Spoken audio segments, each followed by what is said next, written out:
Okay, ladies and gentlemen, in this video, I'm going to talk about the notes which are available on Moodle about different voices and discourses in Room.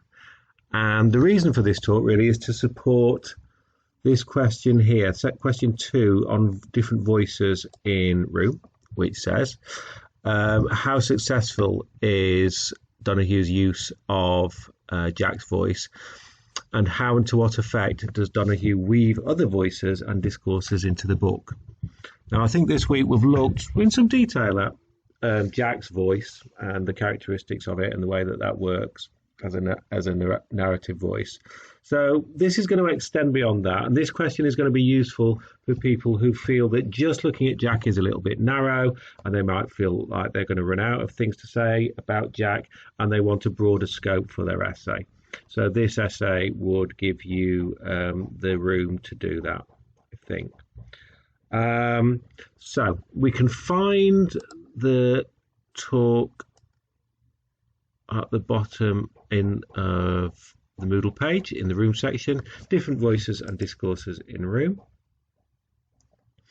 and that's what I'm going to talk through. So I've started by listing what I would regard as 3 key voices in Room. No surprises here, I don't think. Jack's voice, obviously, and then Mars and Old Nick's. Old Nick's voice as part of the essay might be a surprise, but this is one of those places where what isn't said is significant, the gap and the absence. So Old Nick's voice is far less prominent than Jack's and Mars in the book. He does get to speak, but compared to the other main characters, his voice is far less powerful, and that's definitely a deliberate tactic by Donohue. That's definitely a deliberate narrative choice, and it's a way of taking power away from Old Nick, I think. So he's very much on the edges of this story. He's very much unimportant as far as Donohue is concerned, and so to achieve that, he gets to speak less. I liked what Donohue said on the front, it was the book club interview, wasn't it, with James Naughtie, about the way that Old Nick speaks. And she talked about him being like a miserable, naggy husband and wanting this to sound like a middle-aged marriage that had gone stale and tedious and felt like a prison, rather than that sensational story of the evil psychopath. And we would kind of build up Old Nick and make him more glamorous and more interesting. And I think when you look at the detail of the way that Old Nick and Ma talk, you do get that feeling that this is kind of an old husband and wife who annoy the hell out of each other, really, and a controlling relationship. But it's not sensationalized at all. It's made quite dull, and it's made quite prosaic, I think. So that might be a nice little point in an essay to talk about. So these are our 3 voices, Jack's, Mars and Old Nick's. I haven't really talked much about the way that Ma speaks, so I'll leave that as something that individuals can explore more freely and find their own points to make. But widening out from individuals, I want to look at this idea of discourses. Now, discourse is quite a popular word in modern literary theory, so it's a word that would look good in your essay. The definition of a discourse is a kind of language which is characteristic of a particular usage, context, or setting, which is a bit vague. I think it makes a lot more sense when we start to look at specific examples, and I've listed 4 to consider in this little talk. Academic and intellectual discourse, the way that academics speak, that would be people like university lecturers or academic experts. Then we've got police discourse, the way that police use language. Then we've got medical discourse, that's centered around Dr. Clay and the way that he speaks. And then finally media discourse. And I'm building up from what I see as the least significant to the most significant here. So to look at the quick ones quickly, academic and intellectual discourse.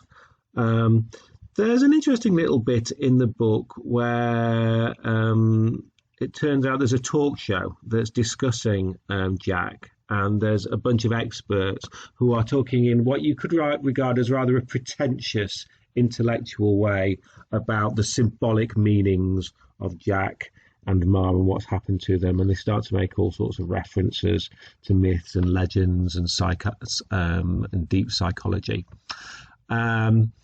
This occurs as a topic in Donahue's Front Row interview. He talks about this being as a part of self-mockery. Now, what she means by that is she's kind of taking the mickey out of herself, really, because she's thought so deeply about the symbolic meanings of this story. This is a place where she can kind of laugh at herself. I don't find those symbolic meanings too intrusive in the book, but this is a place where they kind of suddenly come to the surface, and Donahue does it in a slightly tongue-in-cheek way, because I think there is something rather pompous about these intellectuals and rather pretentious as they try to score points off each other. So there is a slight making fun of herself, but also making fun of experts in this section. If we look at the police discourse, I've got you a page reference for that, but it's easy to find. It's just where Jack has escaped and he's picked up by the police. You get little bits of police language like radio call signs. You get police jargon. So you get copy on the radio, for instance, said by the policeman, which is part of the jargon of walkie-talkie. There's a request to cross-ref partial plates. So this is this condensed jargon to cross-reference partial number plates. And it's very, this is a good example of discourse, really, because it's very specific to this police profession. Obviously completely meaningless to Jack and slightly off-putting for the reader, I think, really. It's slightly unfamiliar. We can easily decode it, but it's not natural language. There are codes operating here. There are abbreviations for efficiency that makes the language less immediately obvious. I found reading this that it was a bit of a shock, really, listening to this sort of brisk professional language after Allwood had, for pages and pages and pages, well, let's say 150 pages, Jack's language and Jack reporting the way that Ma speaks, little bits of Old Nick, but pretty much just Jar and Mac. I've done it again. Ma and Jack, which is this loving, naive, innocent, sweet language, really. And then you get this choppy, abrasive, clipped language of the police. And I found that quite a shock, really, as the whole tone of the language changed. And I think that really matches the sense of Jack coming outside into this colder, wider, more bewildering world, and that language clash really articulates that, I think. In the essay, that wouldn't be a huge point. I think there might be more to say about the medical discourse. This is basically the way that Dr. Clay speaks, and we're back to the idea of jargon, I think, really. Strong parallels with the way that the police speak. So there is a professional language which is rather impersonal. I've got some notes here, some words to use. It's riddled with jargon, this kind of formal official language, and it's quite impersonal. I thought there were good sides and bad sides to this language. If we have a look at some examples, for instance, from page 209, we get Jack doesn't need treatment, he needs some sleep. So Ma rejects that word treatment. I think she finds it too dehumanizing, and she's also objecting to the idea that Jack has been abused and mistreated here. I think Ma feels very defensive about this. And basically, she's making a big pitch that there is nothing wrong with Jack. And I think there's some pride in it, because Ma feels that she has been successful in protecting Jack and therefore the suggestion he needs treatment is an insult to her. So she throws this word treatment back at Dr. Clay. Nice example on page 209 of the jargon of medicine and of doctors. Markers of infection, nutritional deficiencies, it's all admissible evidence, he says. Now, on one hand, this language again is rather intimidating and it's rather cold and clinical, but there is a useful power to it, because what he's talking about here is ways in which old Nick can be put away, talking about getting the proof and evidence that's necessary to secure a conviction. And to do that, the system needs science. It needs proof. It needs those medical results. So science and that cold, precise language of medicine is actually going to be on Ma's side in the end. It's going to be something which is going to be useful to her. And actually, if you look at the way that Ma interacts with this medical speech, she finds it uncomfortable. She finds it off-putting, but ultimately she accepts that it is for the greater good. So I think that's a nice place where you can be balanced in your assessment, and you can say there are positive and negative sides to this language. Now, I think that the really interesting discourse, apart from Jack's language in the book, is media discourse. And I think Donohue's quite interested in this. I think this is a specific topic that she's interested in. I've picked out two examples which are kind of set pieces in the book. And if you were going to do question 2 on different voices, I want you to look at the newspaper story and I want you to look at the TV interview. I want these to appear in your plan and in your draft. So if we look at the newspaper article to start with, and at this stage we'll actually look at it in the book, because I've got it here. So we start with the headline. Always a good idea to look at titles to start with. The headline of the newspaper article that Jack finds says "Hope for Bonsai Boy." A bonsai, as is explained in the narrative on the next page, is a dwarf tree which has been stunted in its growth by growing in a pot. It's a Japanese form of producing these little works of art as trees. It's got the alliteration, which is a typical feature of your traditional newspaper headline. And I think this label Bonsai Boy is telling, because it's rather absurd, it's rather ridiculous, it's meant to be eye-catching for the newspaper buyer. It puts a label onto Jack which is memorable. It turns his situation into this image, really, which has nothing to do with him as an individual, but just slaps this kind of this slogan onto him, which is slightly absurd. Now, once we start to get into the language, see what you think about this. He is Miracle Jack to the staff at the exclusive Cumberland Clinic, who have already lost their hearts to the pint-sized hero, who awakened Saturday night to a brave new world. The haunting long-haired little prince is the product of his beautiful young mother's serial abuse at the hands of the garden shed ogre, captured by state troopers in a dramatic standoff Sunday at 2 a.m. Jack says everything is nice and adores Easter eggs, but still goes up and down stairs on all fours like a monkey. He was sealed up for all his 5 years in a rotting, cork-lined dungeon. And Ma can't stand this, and she takes the paper out of his hand. And I think if we reflect on this language for a second, you can see why Ma can't stand it and takes it away and shuts down this discourse. and terminates this narrative.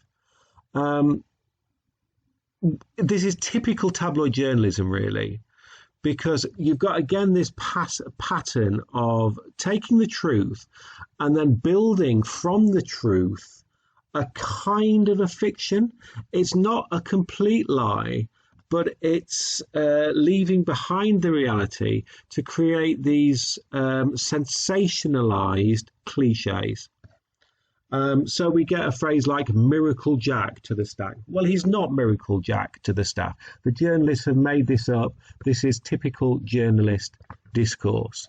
The pint-sized hero, again, is a journalistic cliche. Now, he is a hero in this book, but this little phrase reduces that to words on a page, I think, which are, because they are cliches, drain his story of serious meaning. Brave New World is yet another cliche, taken from Shakespeare's The Tempest originally, and then the title of the book by Aldous Huxley, and has entered the common language. The idea of a brave new world is a classic cliche. Little Prince is more intertextuality, so this would be useful material for people writing the intertextuality article. So The Little Prince is a modern fairy story. He's turned it into some kind of lyrical, kind of semi-fictionalized figure, I think, with the haunting long-haired little prince. The whole aim here is to create fascinating images for the reader, rather than to tell the truth about Jack's life, and ultimately, of course, to sell newspapers. Of course, the young mother is beautiful. This may or may not be the case, but she has to be beautiful to fit the cliches of this story that are being told. And then Jack becomes the garden shed ogre. Now, it's interesting to me there that this idea of the ogre and Old Nick as the ogre is actually an idea that Emma Donoghue has used herself before, because we saw it when we looked at Jack escaping from the room, and he compares himself in his language to Jack the Giant Killer. So you do get this idea in Jack's head of Old Nick transformed into this fairy tale-like beast. But what's interesting here is the newspapers are doing exactly the same thing. So in both cases, in Jack's imagination and in this sensationalized media language, you're leaving the truth behind, which is actually probably rather boring and shabby and everyday, and you're transforming this into something semi-magical. Which is aimed to, in the newspaper's case, to catch the reader's attention and to sell newspapers. They describe Jack as going up and down on all fours like a monkey. Well, I think he bounces up and up down the stairs on his bottom, but I don't think he goes on all fours like a monkey, so they've made this up. And it's described as a rotting, cork-lined dungeon. Classic hack journalism, in that it takes a truth, it is a cork-lined room, but it's hardly a dungeon because it's not below ground, and it's not actually rotting. It's slightly, again, it's unkempt, it's shabby, it's a little bit worn around the edges, but it's not that foul, dripping, dank, cellar-like environment that you might experience in your imagination, really. And actually something closer to the Joseph Fritzl case that we saw when we looked at the context. So the whole article is an exercise in trying to build the most sensationalized, cliched, extreme, exaggerated story possible, which takes bits of truth and then embroiders them to create an arresting story. There's also plenty to say, I think, about the TV interview, which occurs on page 289. And for this, maybe we'll just look at the quotations. So it's a set piece of the book. I think it triggers Mars' suicide, so it's extremely important for the plot. Let's have a look at what happens in some of these quotations. The woman journalist says, as they go onto camera, "Let me first express my gratitude and the gratitude of all my viewers for that you have refused to be silenced any longer." And Ma does a small smile. Now, this is a classic narrative gap, because what Ma is smiling about here is the way that the situation has been twisted. She hasn't refused to be silenced. She has reluctantly agreed to this interview because she needs to make money. But the journalist has to spin this story and make it look like that what the journalists are doing is another stage in freeing Ma and allowing her to express herself, which is a lie, really. It's a distortion of the truth. And so that's the beginning of this interview, and it establishes the way that the truth's been manipulated, and that's what Ma's smile is. She's acknowledging, ironically, that I know how this goes and I'm going to have to put up with this. Then they talk about the birth of Jack a couple of pages later on page 291. "Actually, I felt saved," Ma says. The journalist likes that word saved, that she can use that in terms of journalistic discourse because it's very dramatic. And it fits this idea of telling a powerful story. So that's beautiful. And then Ma does an interesting thing. She says, "I can't speak for anyone else. Like, I had an abortion when I was 18 and I've never regretted that." Now, she's there trying to say, I welcomed this kid. He saved my life, but I can't speak for anybody else, and somebody else's situation might be very different. Now, what does Jack notice?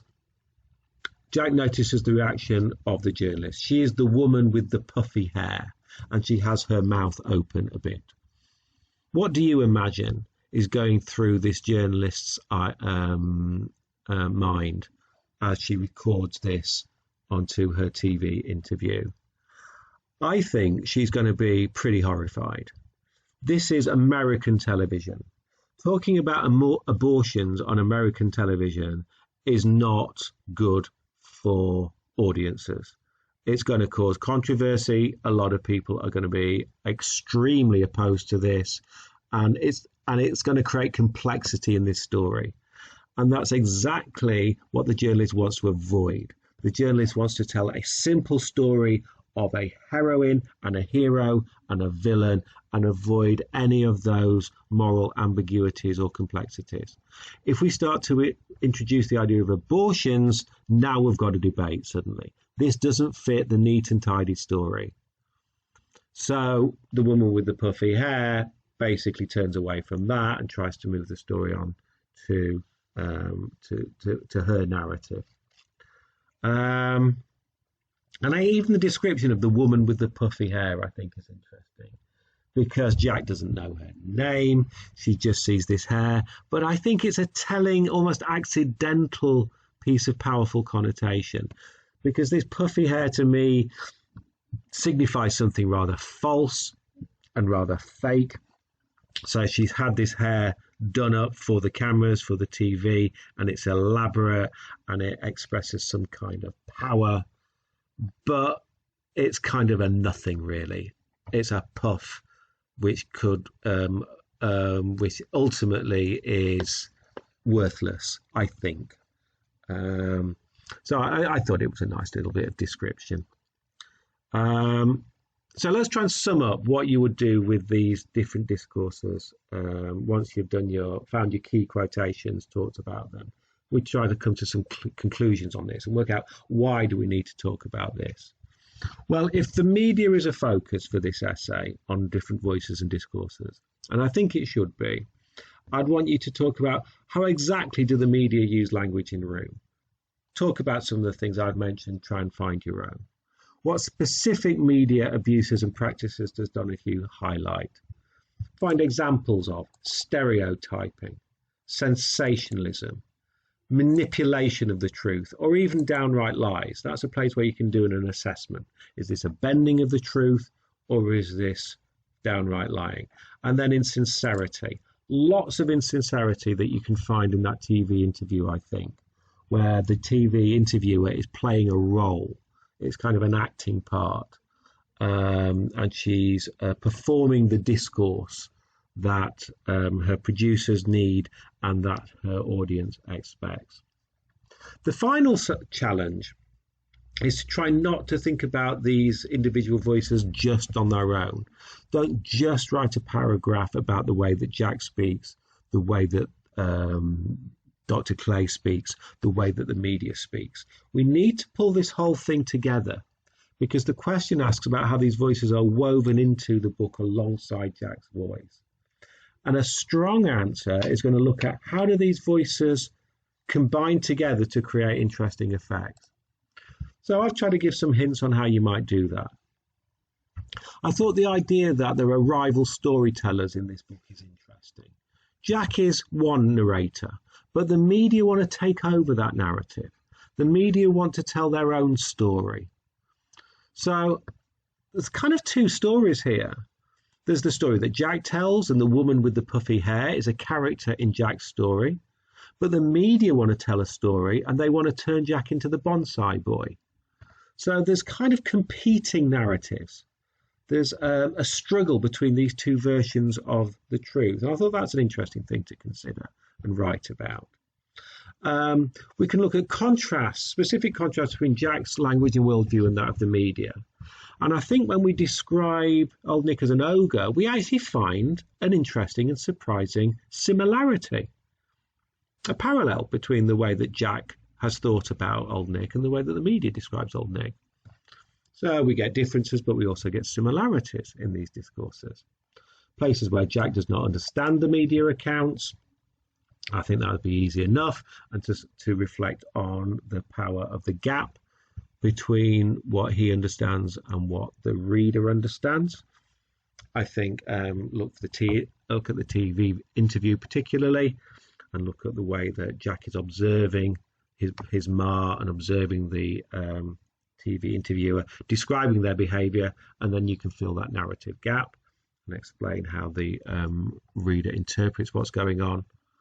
And just finally coming back to this idea of there being a kind of a critique of the media here, a criticism. I think it even goes into satire in some places, a kind of a mockery, a mocking criticism of TV news and of newspaper news. So we can look at that, and the way that filtering this through Jack's narrative can make the media seem absurd, can make it seem meaningless, can make it seem incomprehensible, can make it seem hollow, really. Because ultimately, I guess, it doesn't mean much to Jack. So I guess one point that could be made is that ultimately this discourse that the media are putting together is pretty meaningless. They're putting together their own kind of semi-fictionalized narrative in order to attract an audience. So hopefully that's of use to you. Thank you for listening, and I'll call that a day. Thank you very much.